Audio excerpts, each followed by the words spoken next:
అనేక యుద్ధాలు ఆపాను. యుద్ధం అంచులకు పోతున్న దేశాలను హెచ్చరించి మరీ నిలువరించాను. అయినా నాకు నోబెల్ శాంతి ఇవ్వలేదు. కనీసం నా శాంతి యత్నాలను కూడా ప్రపంచం గుర్తించడం లేదు. ఐక్యరాజ్యసమితి సైతం మెచ్చుకోలేదు అని అదే పనిగా వాపోయిన అమెరికా అధ్యక్షుడు అందుకు ప్రతిగా ప్రపంచం మీద ప్రతీకారం తీర్చుకోవాలని అనుకుంటున్నారేమో.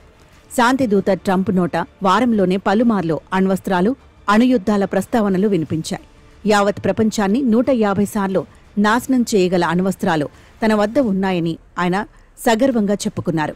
ఒక పక్క శాంతి గురించి మాట్లాడుతూనే అణు నిరాయుధీకరణ మహా గొప్పదని అంటూనే మరోపక్క మానవజాతిని సమూలంగా మట్టుపెట్టడానికి అమెరికాకు అట్టే సమయం పట్టదని పరోక్షంగా హెచ్చరిస్తున్నారు.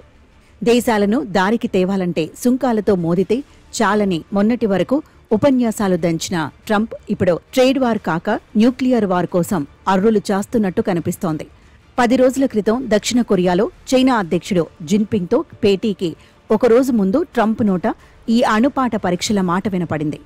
అందరూ చేస్తున్నదే అంటూ ఆయన చైనా, రష్యా, ఉత్తర కొరియాలను ఉదహరించడంతో పాటు పాకిస్తాన్ పేరు కూడా ప్రస్తావించారు.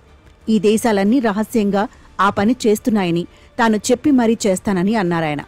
ట్రంప్ నోట పాకిస్తాన్ పేరు వినబడగానే దొంగ పనులు ఆ దేశానికి అలవాటేనంటూ భారత ప్రభుత్వం విరుచుకుపడింది. అలాంటి పోఖ్రాన్ పరీక్షల శక్తియుక్తులను ప్రజలకు గుర్తు చేస్తూ అణు పరీక్షలకు మన దేశం మళ్లీ సిద్ధపడుతోందని మీడియా కథనాలను వండి వాచుతోంది. పాక్, చైనాలు అణుబలం పెంచుకుంటుంటే మనం ఎలా ఊరుకుంటామంటూ సామాజిక మాధ్యమాల్లో దేశభక్తులు వీరంగాలు చేస్తున్నారు. ఈ మారు ఎన్ని టన్నుల మందుగుండు వాడాలో, ఎంత శక్తిని విడుదల చేయాలో లెక్కలు కడుతున్నారు. అణు పరీక్షలకు సిద్ధం కమ్మని తాను ఇప్పటికే ఆదేశించానని, ఏర్పాట్లు మొదలయ్యాయని అమెరికా అధ్యక్షుడి నోటి వెంట రావడంతో రష్యాకు కూడా ఇక మొహమాట పడాల్సిన అవసరం లేకపోయింది. అమెరికా అణు పరీక్షలు జరిపిన వెంటనే విస్ఫులింగాలు కురిపించడానికి అది సర్వసిద్ధం చేసుకుంటోంది.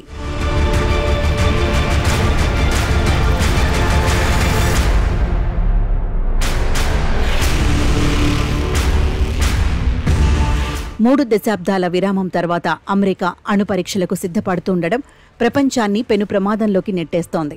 రష్యా, చైనా బూచి చూపుతో అణుపాఠవాన్ని మరింత పెంచుకుంటారని ట్రంప్ ప్రకటించడంతో పాటు అత్యంత శక్తివంతమైన ఖండాంతర బాలిస్టిక్ క్షిపణి మినిట్ మ్యాన్ ప్రయోగం సైతం రష్యా, చైనాలను హెచ్చరించడానికి, ఉత్తర కొరియాను గిల్లడానికి ఉపకరిస్తాయి.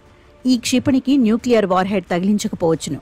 కానీ అంతర్జాతీయంగా ఉద్రిక్తతలు తీవ్రస్థాయిలో ఉన్న స్థితిలో ఈ అధునాతన క్షిపణిని పరీక్షించటం ప్రత్యర్థి దేశాలను హెచ్చరించడానికే.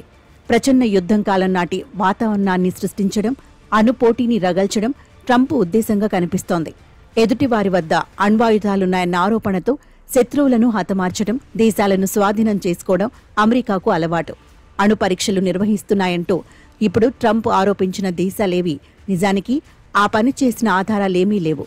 ఉత్తర కొరియా విషయంలో పాశ్చాత్య దేశాలన్నీ కట్టకట్టుకొని చేస్తున్న ప్రచారం నమ్మిన పక్షంలో దానిని కొంతమేరకు మినహాయించవచ్చును. ఈ అధునాతన సాంకేతిక యుగంలో అణు పరీక్షలను రహస్యంగా జరపడం, దాచడం కష్టం. ఉక్రెయిన్ యుద్ధాన్ని ఆపని మొండిఘటం పుతిన్ను లొంగదీయడానికో, వాణిజ్య యుద్ధంలో లొంగిరాని జిన్పింగ్ను దారికి తెచ్చుకోవడానికో తన అణు హెచ్చరికలు ఉపకరిస్తాయని ట్రంప్ అనుకుని ఉంటే అది పెద్ద భ్రమ. అమెరికాలోని 50 రాష్ట్రాలలో 30 రాష్ట్రాలు ట్రంప్కు హారతులు పట్టి ఏడాది అయింది. మేక్ అమెరికా గ్రేట్ అగైన్ పేరిట ఆయన దేశంలోనూ విదేశాలతోనూ చేస్తున్న పలు రకాల యుద్ధాలు ప్రజలకు అంతగా రుచించలేదని మొన్నటి ఎన్నికల ఫలితాలు తేల్చేశాయి. న్యూయార్క్ మేయర్గా జోహ్రాన్ మమ్దాని ఎన్నిక కావడం, న్యూజెర్సీ, వర్జీనియా డెమోక్రాట్ల చేతుల్లోకి పోవడం ట్రంప్కు ఎదురుదెబ్బ. ట్రేడ్ వార్తో కాక తన ఆప్తమిత్రుడు బెంజమిన్ నెతన్యాహు తరహాలో రియల్ వార్తోనే తాను అధికారంలో కొనసాగగలనని ట్రంప్ అనుకుంటున్నట్టు ఉంది.